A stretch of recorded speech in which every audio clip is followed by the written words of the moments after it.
The conflict between the United States and Iran continues to intensify with the death toll rising on both sides. The latest escalation follows an attack on a US base in Jordan that killed two American soldiers, left one missing and injured four others who required hospital treatment. Since the war began on February 28, 16 US soldiers have been killed and more than 430 wounded.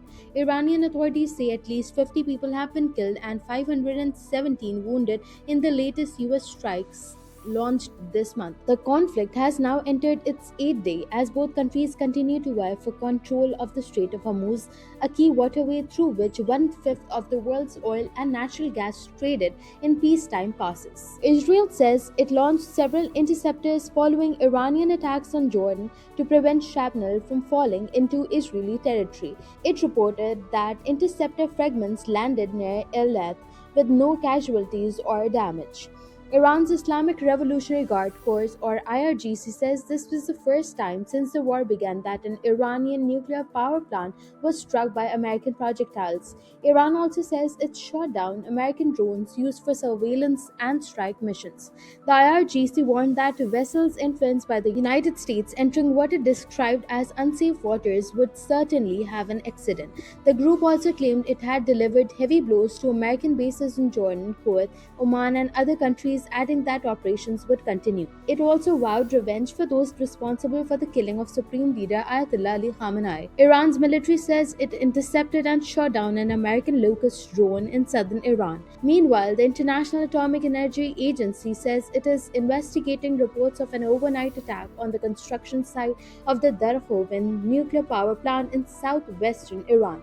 The agency says the facility was still in the early stages of construction, contained no nuclear material during its last inspection, and that the reported attack is not believed to pose any radiological risk. Iran has also announced the execution of two men convicted of killing four police officers during anti-government unrest in Isfahan in January. According to the judiciary-linked Mizan news agency, the executions were carried out after a court process.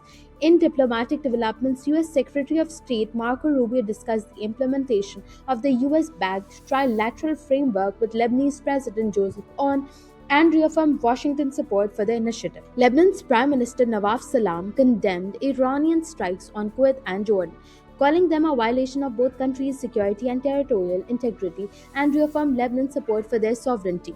Meanwhile, Lebanon's health ministry says Israeli attacks since March 2nd have killed 4,328 people and wounded another 12,229.